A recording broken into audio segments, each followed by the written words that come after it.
All right. We have symmetry or asymmetry here, the asymmetrical mind, mathematics and computations, algorithms, functions, functional functionality. I had this line that was passing through the mind from front to back. It was narrow, like an M band, whatever that means. It was effective. It was like a neurotransmitter going through the mind.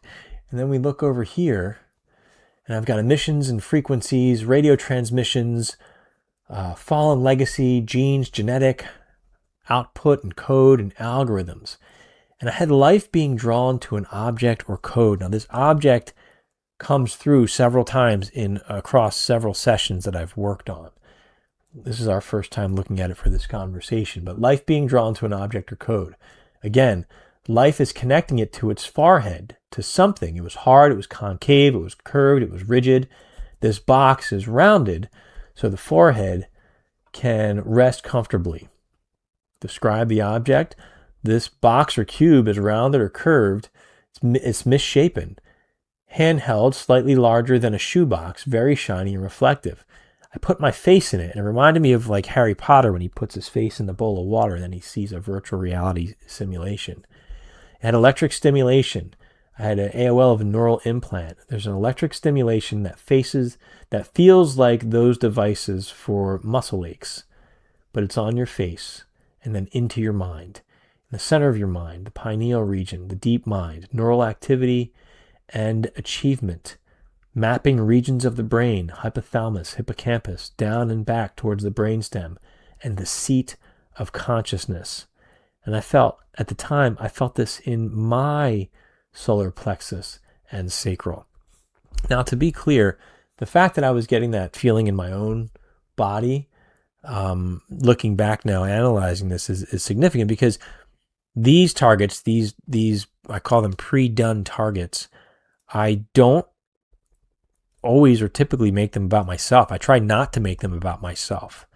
So my intention when I'm going into these is this could be, if I have an idea during the session of what I might want to look at, I make sure that I don't look at that thing. I really try to stay disciplined on that. But to give an example, it's like, wow, let's say there's a UAP that's a pretty significant sighting. I could go back and use my randomizer, is that a word? And see if I can extract data about that, which I did in another session that I'm going to share with you. All right, let's move on to the next slide here. Looking a little bit more at this device, inside a device, there's a central ball or core. It is machined. Are there, I can't read my own writing. I'm sorry, guys. Something about lines. It's smoother, bored, essential. Hydrocarbons, aluminum, which was weird, heavy. It rests in a curved, metallic, reflective blue seat. I don't see a lot of other components here, but it is somehow programmed and technical to interface with the human life and mind. I felt that it was very odd.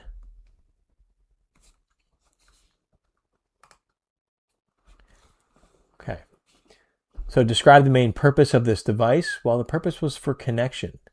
A connection tool, hyper-reality, which I think is interesting. And then I had simulation, shared reality, conceptual, cognitive, relational. We all get our own world. You come to mine and I come to yours. I can sell or license versions of my own versions of myself. And then I felt this was like digital or virtual prostitution, which was concerning. And I had an AI of, wow, oh my God, people can create alternate versions of themselves and have many other experiences. It's like virtual reality on steroids.